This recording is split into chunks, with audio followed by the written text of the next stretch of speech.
going to be the first of a four-part series on Robert Whiting's Japan's Cold War series. I don't know what to call it. Spy Wars, Cold War.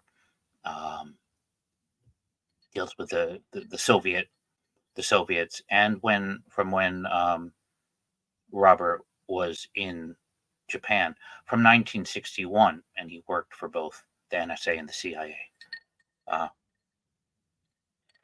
This is all on his Substack, which you can find on robertwhiting.substack.com, and you'll see that probably in the banner right below. So I'll just get started. The first one is called the U-2 spy plane, White Knuckles from the Start. It was published February 4th, 2022. First in a four-part series. Tokyo, early 1960s work at the Elint Electronic Intelligence Center on Fuchu Air Base near Tokyo quickly became monotonous and tiring, as I personally found as a U.S. Air Force analyst. For U-2 missions, you had to sit there for 12 hours at a stretch, 3 times a week, and watch the same signals appear and disappear. But there was an underlying tension because of the high priority nature of the work, and the all too frequent reminders of just how dangerous it was for pilots who flew the missions. The U-2 had a good claim to the title of flimsiest plane ever built. It was specially designed, single-engine, single-seat, Lockheed aircraft, nicknamed the Dragon Lady. It flew at an altitude of 70,000 feet, conducting round-the-clock all-weather missions. It had a wingspan of 103 feet and only 2 permanent landing gear units set up in bicycle configuration, one in front and one in back. That limitation was necessary to give the plane more lift. Special detachable pogo wheels, like training wheels on a bike, were fixed to either wingtip to balance the plane on takeoff. Those were jettisoned the moment the plane was airborne.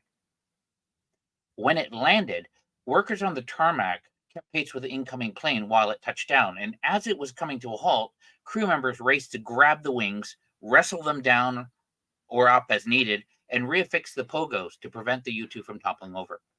The U-2 weighed 25,000 pounds when it was fully loaded with equipment. It flew at a maximum speed of 500 miles per hour with a cruise speed of 430 miles per hour. If you flew it too slow, it would stall and fall out of the sky. Fly too fast, and it would break apart. It required pilots of exceptional intelligence, skill, perseverance, and courage. Now, U-2 planes were cold and cramped and flew so high, pilots could see the curvature of the Earth. They had to wear pressurized suits and helmets, which rendered them unable to even scratch their noses and required them to suck food and water through tubes. They had to sit there for as many as 12 hours, then fatigued and with depth perception skewed from the high altitude, they had to worry about a safe landing, putting the plane into a virtual stall 10 feet from the ground to set up the pogo alignments. After a mission, the pilot was seriously dehydrated from breathing pure oxygen and sometimes suffered DCS, decompression sickness. You call it the bends sometimes, if you had nitrogen bubbles forming in the blood. Through it all, there was this ever-present danger of being shot down as the plane flew in and out of the target country.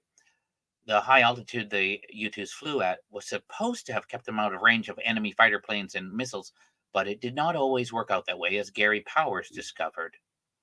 Powers' plane was brought down by a surface-to-air missile, an S-75 Divina, that exploded just behind the tail section, causing the U-2 to flip over and break its wings. Powers bailed out and parachuted to safety, where he was quickly captured. He had carried with him a modified silver dollar that contained a lethal shell-derived saxitoxin-tipped needle, but he did not use it. Flying over China was no less dangerous. The strength and capabilities of the Chinese air defense system had improved so much during the 1950s that it became extremely difficult for reconnaissance planes to overfly the mainland. Gaining intel from behind the bamboo curtain, as it was called then, was not an easy thing. Moreover, the communication security systems of the Chinese were so sophisticated and multi-layered that the NSA was unable to break most of the codes and ciphers. U-2 missions over China began in January 1962.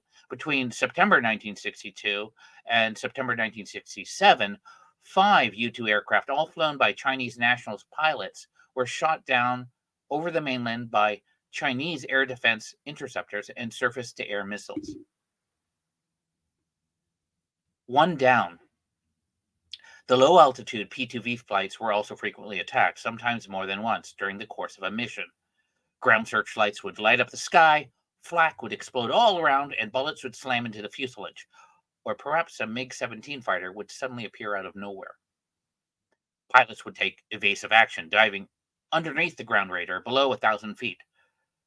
But the maneuvers were not always successful. During my time at Fuchu, 3 P-2V planes went down over the China mainland. One of them had 13 men aboard. In all, 50 crew members that I knew of lost their lives. The incident I remember most vividly involved a low-altitude flight that was knocked out of the sky by a Chinese missile.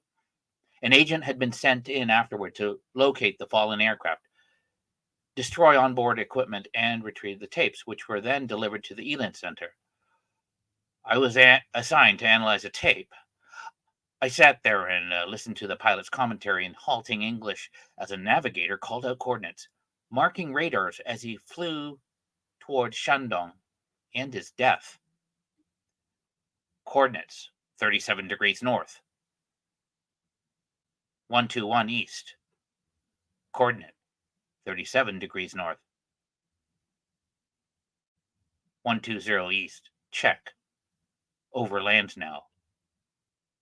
Coming up on early warning. Coordinate: 36 degrees north. 119 east. Then I heard the distinct, high-pitched fire control sound, followed by an awful screech, resembling a modern-day fax or modem that signaled lock on. The last thing I heard was a Taiwanese pilot say, "I'm sorry. Goodbye." That was the last sound on the tape.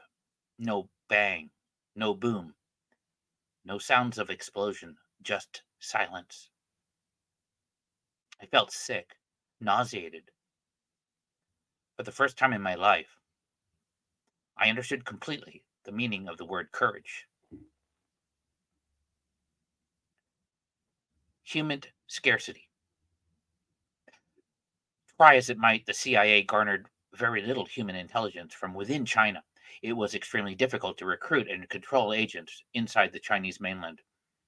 And efforts to infiltrate it with CIA or Chinese national spies often ended with the agents being captured or killed.